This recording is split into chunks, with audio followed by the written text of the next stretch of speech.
তাদেরকে অস্ত্র সরবরাহ যারা করছে তাদেরকে আপনারা বাধ্য করুন ইসরায়েলিদের হাতে যেন মারণাস্ত্র তুলে না দেয়। বিশ্বের সবচেয়ে নির্যাতিত এই এলাকায় যাতে আর কোনো গণহত্যা না হয়। আমরা অবিলম্বে ফিলিস্তিনে, গাজায়, রাফায় গণহত্যা বন্ধ চাই। সারা পৃথিবীর মানুষ জেগে উঠেছে। গতকালকে সারা পৃথিবীতে মানুষ প্রতিবাদ জানিয়েছে। নো ওয়ার নো স্কুল নামে যে প্রোগ্রাম করেছে সারা পৃথিবীতে, বাংলাদেশেও সেটা পালিত হয়েছে। আমরা সবাই অংশগ্রহণ করেছি।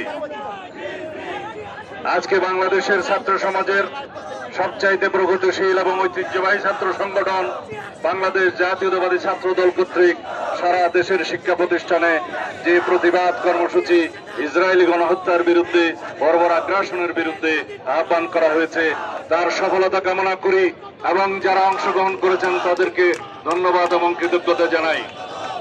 আপনারা জানেন বাংলাদেশের বিগত ফ্যাসিবাদী সরকার আওয়ামী লীগ পরোক্ষভাবে ইসরায়েলকে স্বীকৃতি দিয়েছিল।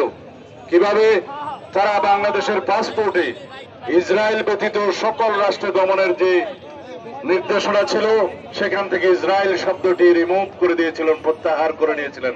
তার মানে দাঁড়ায় তারা ইসরায়েলকে স্বীকৃতি দিয়েছিল, অথচ তারা বাংলাদেশের মুসলমানদের পক্ষে, সারা পৃথিবীর মুসলমানদের পক্ষে মায়া কান্নাও কান্ত।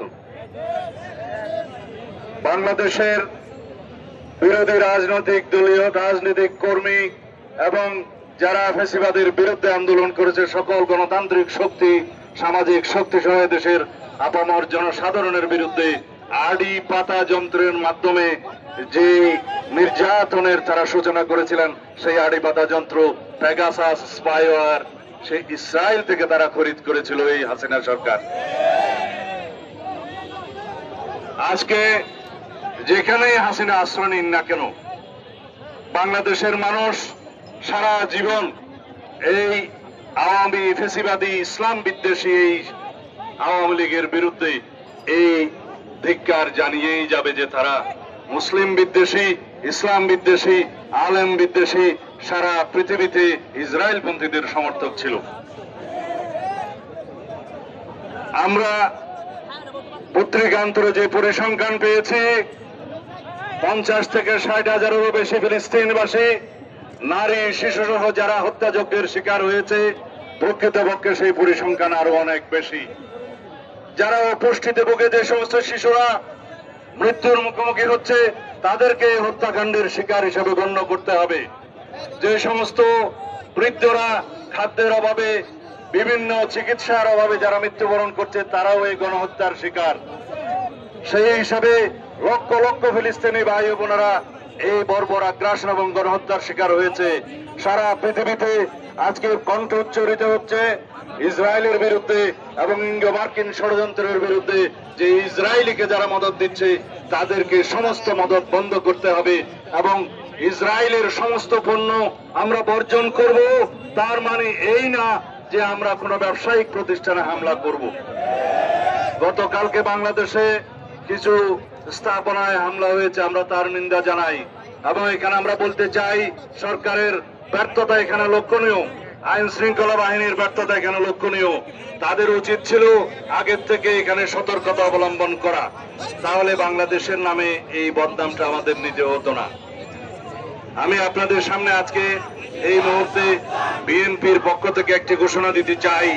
আমরা ফিলিস্তিনি জনগণের পক্ষে এই গণহত্যার, ইসরায়েলি গণহত্যার প্রতিবাদে এবং বর্বর আগ্রাসনের প্রতিবাদে বাংলাদেশ জাতীয়তাবাদী দলের পক্ষ থেকে অতি শিগগির সারা বাংলাদেশে এবং কেন্দ্রীয়ভাবে আমরা একটি বৃহৎ কর্মসূচির ঘোষণা করব।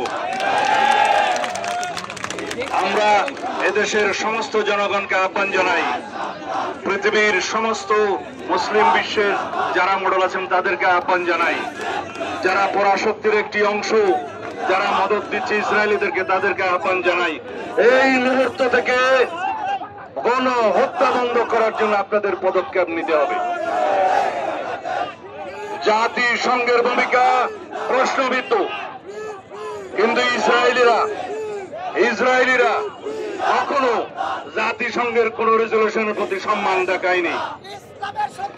এই ইসরায়েলি সরকার জাতিসংঘের কোন নির্দেশনা, কোন অনুশাসন আজ পর্যন্ত মানেনি। এই পরাশক্তির দুই একটা দেশ তারা সব সময় যখনই ফিলিস্তিনি মুসলমানের পক্ষে জাতিসংঘ রেজলিউশন পাশ করেছে তারা তার বিরুদ্ধে ভেটো প্রয়োগ করেছে, আপনারা সবাই জানেন। তার মানে হচ্ছে ইসরায়েলের মদতদাতা এই কয়েকটি পরাশক্তিকে তাদের ভূমিকা নিয়ে সারা বিশ্বের মানুষের কাছে জবাবদিহি করতে হবে। যতদিন পর্যন্ত প্যালেস্টাইন মুক্ত না হবে, যতদিন পর্যন্ত ফিলিস্তিনে গণহত্যা বন্ধ না হবে, যতদিন পর্যন্ত ইসরায়েলি বর্বর আগ্রাসন বন্ধ না হবে, ততদিন পর্যন্ত আমরা অবিরত বাংলাদেশ এবং সারা পৃথিবীর মানুষকে আহ্বান জানাবো, আমরা আমাদের প্রতিবাদ এবং নিন্দা আমাদের জানাতে থাকতেই হবে। এটাই আমাদের এই পর্যন্ত করণীয়ের মধ্যে আছে। আমি এই চৈত্রের ভর দুপুরে আপনারা অনেক কষ্ট করে আমাদের বক্তব্য শোনার জন্য আপনাদের প্রতি সত্যি কৃতজ্ঞতা এবং ধন্যবাদ জানাই। যে সমস্ত ছাত্রছাত্রীরা আজকে এই আয়োজনে অংশগ্রহণ করেছেন, সারা বাংলাদেশে করছেন, তাদের প্রতিও ধন্যবাদ এবং কৃতজ্ঞতা জানাই। আমি এই বলে আমার বক্তব্য শেষ করছি। ধন্যবাদ। বাংলাদেশ জিন্দাবাদ, বাংলাদেশ জাতীয়তাবাদী ছাত্র দল জিন্দাবাদ, বাংলাদেশ জাতীয়তাবাদী দল জিন্দাবাদ। শহীদ